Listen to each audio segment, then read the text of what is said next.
할렐루야. 올해 할머니는 요즘 한국에서 잘 나가는 패션 모델입니다. 이분은 평범하게 살다가 72세에 처음으로 패션 모델 관련된 일을 시작했다고 합니다. 이분은 일남 6녀 중에 막내로 태어났는데 집안 형편이 늘 어려워서 언니들의 낡은 옷을 물려 입으면서 자라났습니다. 어린 시절에 아버지가 사온 여성 잡지에 화려한 옷을 입을 걸친 모델들을 보면서 나도 이런 모델이 되면 좋겠다 하는 생각을 했었답니다. 그러나 그때가 6.25 전쟁 직후였기 때문에 꿈도 꿀 수 없는 일이었습니다. 시대를 잘못 타고났다 생각했습니다. 그러다가 어느새 결혼을 했고 두 아이의 엄마가 됐습니다. 자녀들은 다 자랐고 60이 넘어서 갑자기 생겨난 큰 빚을 갚기 위해서 안 해보던 간병 일을 해야만 했습니다. 사는 게 힘겨웠습니다. 인생에 희망이 보이지 않았습니다. 그러던 어느 날 병원에서 돌보던 한 환자가 이런 말을 했습니다. 키도 크시고 모델 하시면 잘 어울리시겠어요. 요즘은 실버 모델도 있대요. 이야기를 듣고서 나는 나이가 너무 많아서 이제 끝났습니다. 그렇게 웃어 넘겼습니다. 그런데 그 다음부터 자꾸 그 말이 생각나면서 가슴이 뛰더라는 것입니다. 그래, 나는 모델이 되고 싶었어. 모델이 되는 것이 자신의 운명처럼 느껴졌습니다. 그때부터 간병 일을 하면서 일주일에 한 번씩 모델 학원을 다니기 시작을 했습니다. 또 병원에서 환자가 다 잠든 새벽이면 혼자 병원 복도를 걸으면서 모델처럼 걸어봤습니다. 그리고 약 3년 뒤에 머리가 새하얀 이 최순아 할머니는 국내 시니어 모델 최초로 그 유명한 서울 패션위크 무대를 올랐습니다. 그 후로 실력을 인정받아서 유명 모델들과 여러 패션쇼에서 활약을 하고 있습니다. 이분은 무대에 설 때마다 그렇게 행복하고 즐겁다고 합니다. 그런데 거기에 만족하지 않고 이제는 해외 모델들과 함께 활동하면서 앞으로 더 멋지게 나이 들어갈 꿈을 꾸고 있다고 합니다. 어떤 환자의 한마디가 평생을 평범하게 살아온 이 할머니의 인생을 완전히 뒤바꿔 놓았습니다. 그 한마디는 아무 희망도 없이 힘들게 살아가던 한 분의 인생을 가슴 뛰는 인생으로 바꿔 놓았습니다. 그분의 인생에 들었던 가장 기쁜 소식이 되었던 것입니다. 오늘 성경 본문에도 꿈이 없이 살아가던 사람들에게 가장 기쁜 소식이 선포가 됩니다. 예수님은 갈릴리 가버나움의 한 산에서 이 기쁜 소식을 선포하고 계십니다. 마태복음 5장부터 7장까지의 이 기쁜 소식이 소개가 되고 있는데 이 내용을 뭐라고 하지요? 산상설교 또는 산상수훈, 산상보훈, 산상복음 여러 가지로 불립니다. 예수님이 산에 올라가셔서 가르치신 내용이기 때문에 붙은 이름들입니다. 예수님께서 산에서 선포하신 기쁜 소식은 무엇입니까? 오늘은 오늘 본문에 나오는 3절의 말씀을 중심으로 이야기를 나누도록 하겠습니다. 우리 함께 본문 3절을 함께 읽겠습니다. 시작. 심령이 가난한 자는 복이 있나니 천국이 그들의 것임이요. 예수님이 선포하신 기쁜 소식의 첫 번째 내용은 복이 있도다 라는 말씀이었습니다. 우리말 성경에서는 복이 있나니 하는 이 표현이 심령이 가난한 자는 이라는 말 뒤에 나오지요. 우리말 어순으로는 그렇습니다. 하지만 헬라어 본문에서는 예수님이 제일 먼저 하신 말씀이 복이 있도다 라는 말씀입니다. 예수님이 이 세상에 오신 이유는 무거운 율법의 짐을 메워주시기 위해서 오신 것이 아닙니다. 천국 복음을 선물로 주시기 위해서 오신 것입니다. 예수님이 이 말씀을 선포하시기 전까지 유대인들은 율법을 잘 지켜야 복을 받는다고 그렇게 믿고 있었습니다. 모세 율법 때문입니다. 신명기 28장에 하나님께서 율법을 잘 지키는 자들에게 주시겠다는 복의 목록이 자세히 기록이 되어 있습니다. 그 중에 일부를 제가 소개해 드리겠습니다. 내가 내 하나님 여호와의 말씀을 삼가 듣고 내가 오늘 내게 명령하는 그의 모든 명령을 지켜 행하면 내 하나님 여호와께서 너를 세계 모든 민족 위에 뛰어나게 하실 것이라. 그리고 이렇게 이어집니다. 내가 내 하나님 여호와의 말씀을 청종하면 이 모든 복이 내게 임하며 내게 이르리라.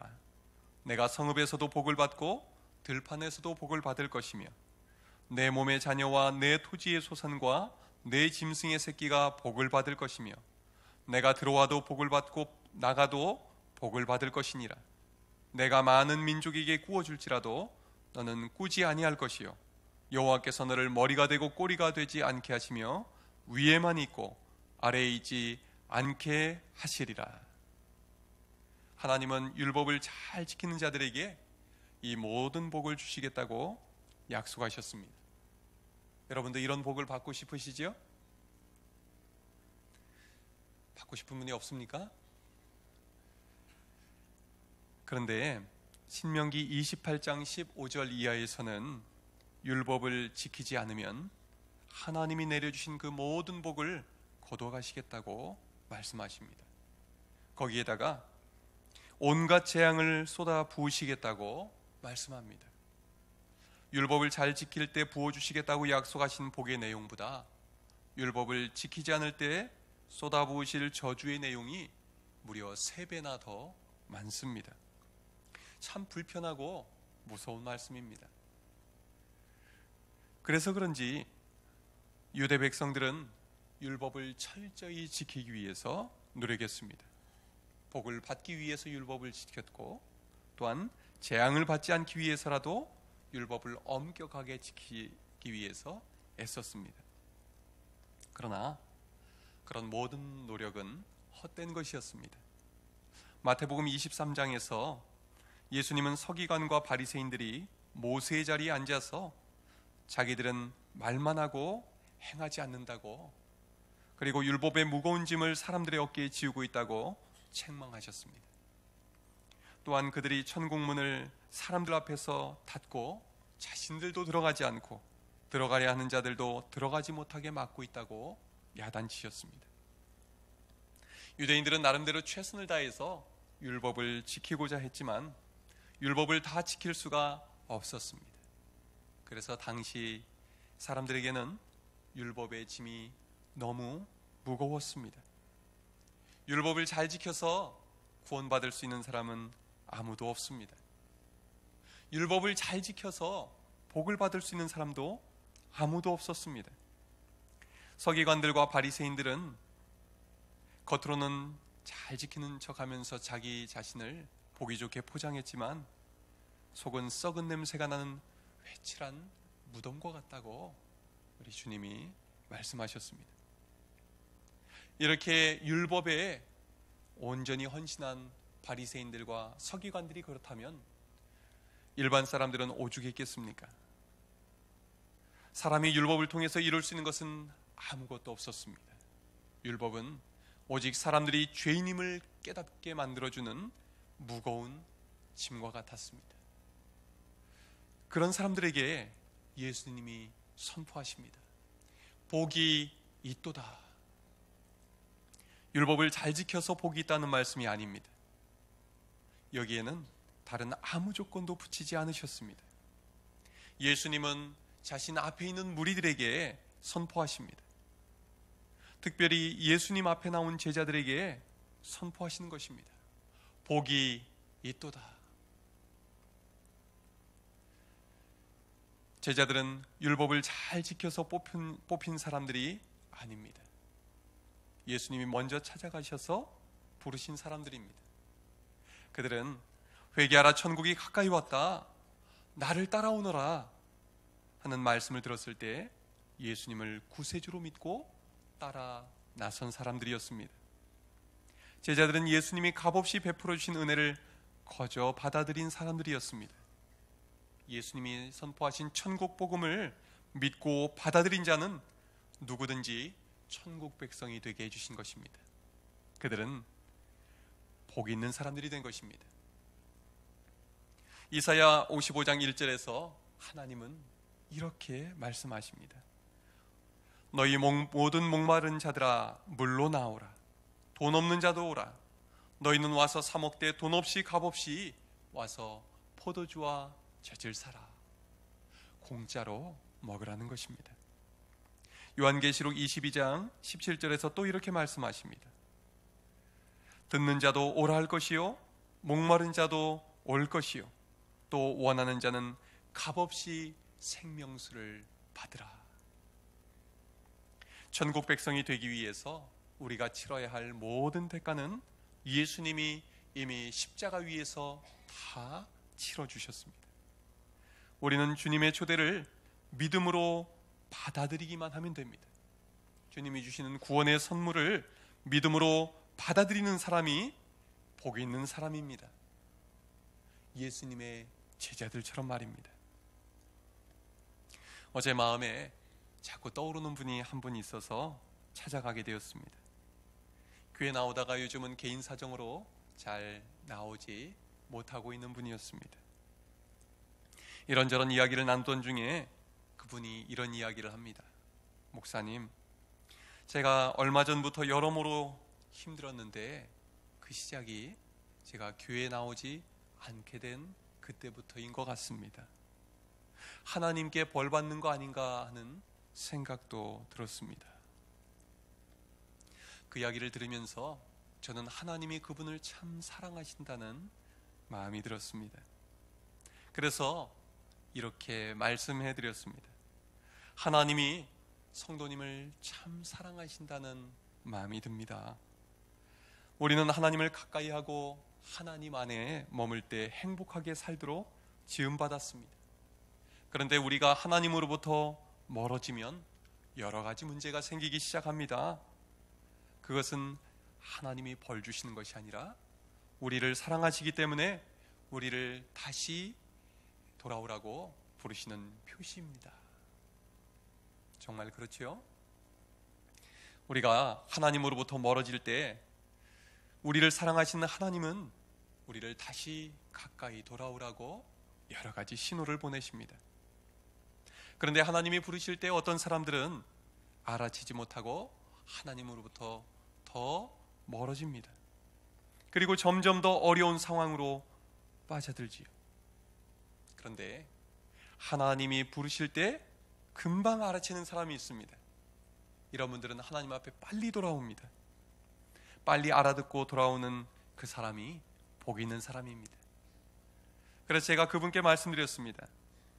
하나님이 가까이 돌아오라고 다시 부르실 때 하나님 앞에 나오시면 얽힌 문제도 풀어주시고 하나님이 준비해 주신 좋은 선물을 받게 되실 겁니다. 이제 다시 하나님 앞에 나오세요. 그랬더니 그분이 무슨 말인지 알아듣겠답니다. 조만간 속히 교회에 나오겠다고 대답을 했습니다. 믿음으로 응답할 줄 아는 그분이 복 있는 사람이라는 생각이 들었습니다. 예수님이 복이 있도다라고 말씀하신 사람들은 당시에 짓눌려 있는 사람들이었습니다. 정치적으로는 로마의 압제에 짓눌려 있었습니다. 종교적으로는 율법에 짓눌리고 또 삶의 무게에 짓눌린 이 갈릴리 사람들에게 예수님은 말씀하셨습니다. 수고하고 무거운 짐진 자들아 다 내게로 오라. 내가 너희를 쉬게 하리라. 예수님이 말씀하신 진정한 복은 예수님 자신이었습니다. 예수님께 다가온 사람들은 진정한 안식을 누리고 죄로부터 진정한 자유를 누릴 수 있었기 때문입니다. 예수님 앞에 나오신 여러분이 진정으로 복 있는 사람들입니다. 예수님 안에 참된 안식과 자유가 있습니다. 인생의 여러 문제로 짓눌릴 때마다 주님 앞에 나오시기 바랍니다. 주님께서 여러분에게 참된 안식과 기쁨을, 자유를 누리게 해주실 것입니다. 다음으로 예수님이 선포하신 기쁜 소식은 무엇일까요? 우리 3절 말씀을 다시 한번 읽겠습니다. 시작. 심령이 가난한 자는 복이 있나니 천국이 그들의 것임이요. 예수님은 심령이 가난한 자는 복이 있다고 말씀하십니다. 우리 함께 보시겠습니까? 심령이 가난한 자는 복이 있도다. 오늘 본문과 같은 내용을 다루고 있는 누가복음 6장 20절에서는 너희 가난한 자는 복이 있나니 하나님의 나라가 너희 것이미요 라고 말씀합니다. 심령이 가난한 자라고 할 때 단지 정신적으로 공허하고 가난한 상태를 말하는 것은 아닙니다. 여기에 쓰인 가난한이라는 헬라 말은 푸토코스라는 말인데, 소유한 재산이라고는 전혀 없는 사람을 말할 때 씁니다. 의지할 재산이 전혀 없는 거지 나사로나, 또 가진 전 재산이 두렙돈, 지금의 가치로 환산하면 단돈 3,000원 밖에 없던 과부를 일컫는 말이 바로 이 가난한이라는 말입니다. 가난한 자는 거지와 같은 극빈자의 삶을 사는 사람을 말하는 것입니다. 역사상 가난한 사람들이 우대받았던 적은 없습니다. 가난한 사람들은 게으른 자들, 실패한 자들이라고 취급당하곤 했습니다. 힘이 없다고 무시당하며 살아왔습니다. 세상에 가난하게 살고 싶어서 가난하게 사는 사람은 없지요. 가난에서 벗어나고 싶지만 벗어날 수 없기 때문에 가난하게 사는 사람들이 대부분입니다. 경제적으로 가난한 사람들은 그 마음이 너무나 가난합니다. 의지할 것이 아무것도 없기 때문입니다. 예수님은 이방 땅과 같은 갈릴리 가버나움에 머무시면서 가난한 사람들을 찾아다니셨습니다.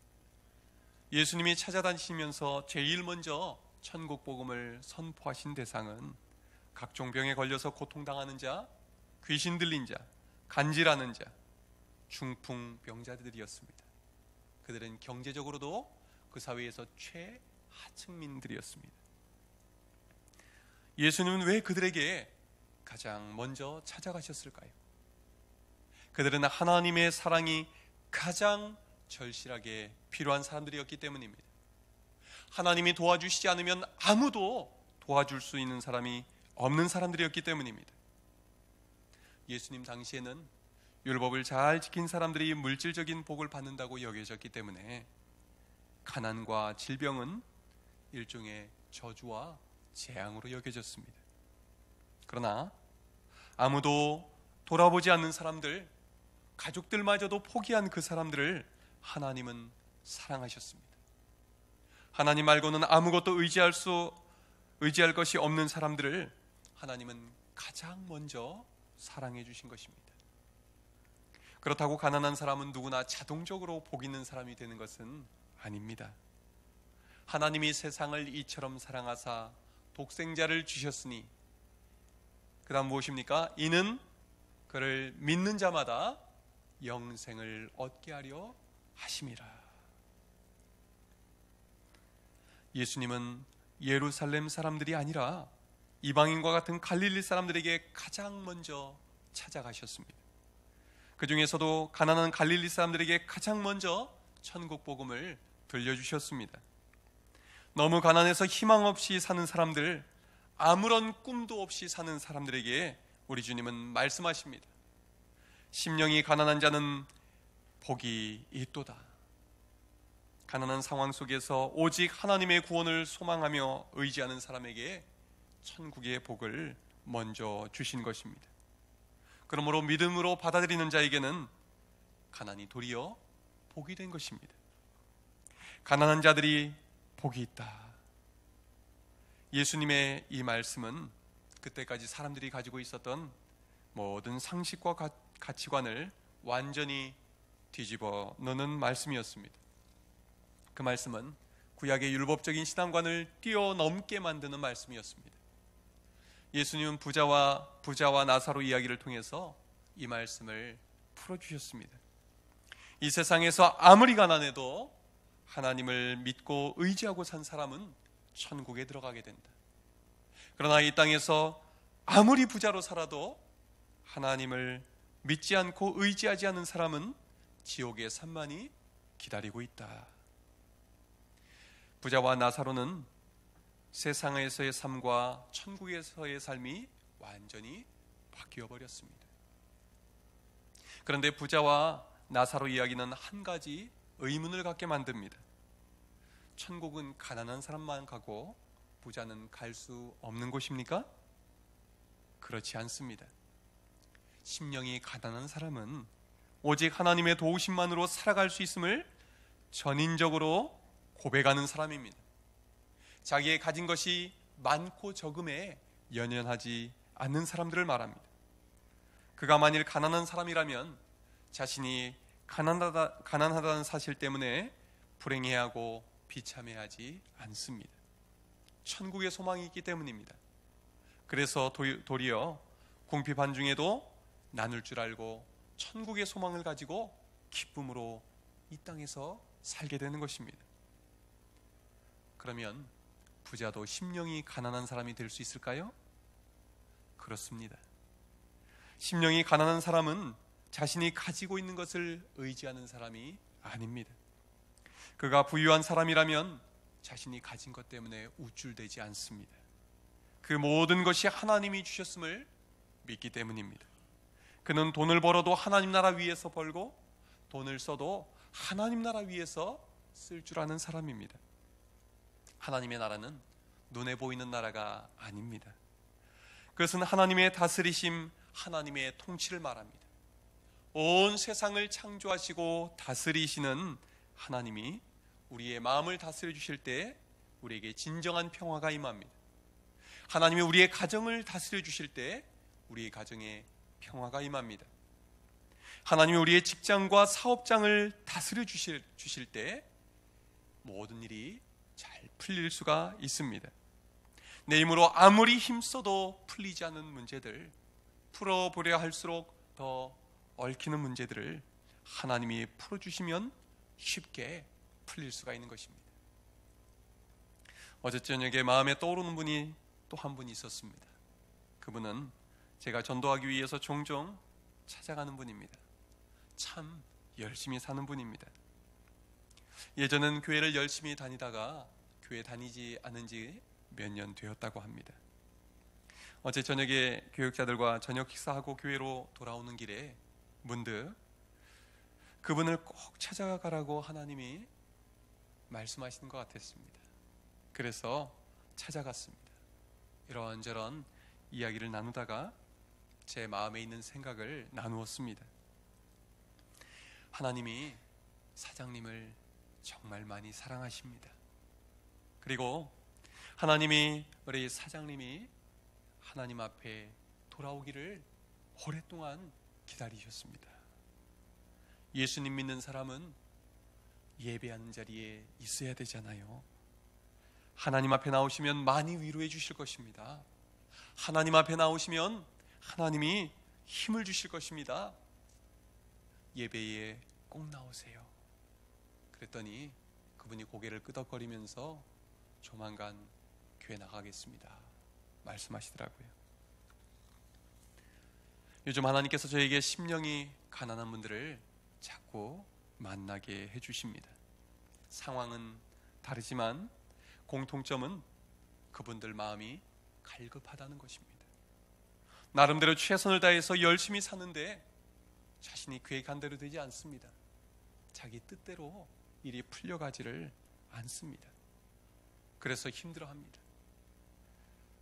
그런데 저는 그분들을 보면서 이런 확신이 들었습니다. 심령이 가난한 자는 복이 있나니 천국이 그들의 것임이요. 여러분, 지금 절박한 상황 속에 있습니까? 여러분 마음에 간절함이 있습니까? 그렇다면 여러분들은 복이 있는 사람들입니다. 예수님이 세상에서 가장 복 없다 여겨지던 사람들을 가장 먼저 부르셔서 복 있는 사람들이 되게 해주셨습니다. 예수님을 만난 이후에 희망 없던 사람들이 희망을 전하는 사람들이 되었습니다. 예수님 만나기 전에는 꿈이 없던 사람들이 예수님 만나고 꿈꾸는 사람들이 되었습니다. 예수님을 만나면 나이가 들어도 주님 안에서 새로운 꿈을 꾸게 됩니다. 예수님을 만나면 이 땅에서 영원한 천국을 위해서 헌신하며 살게 됩니다.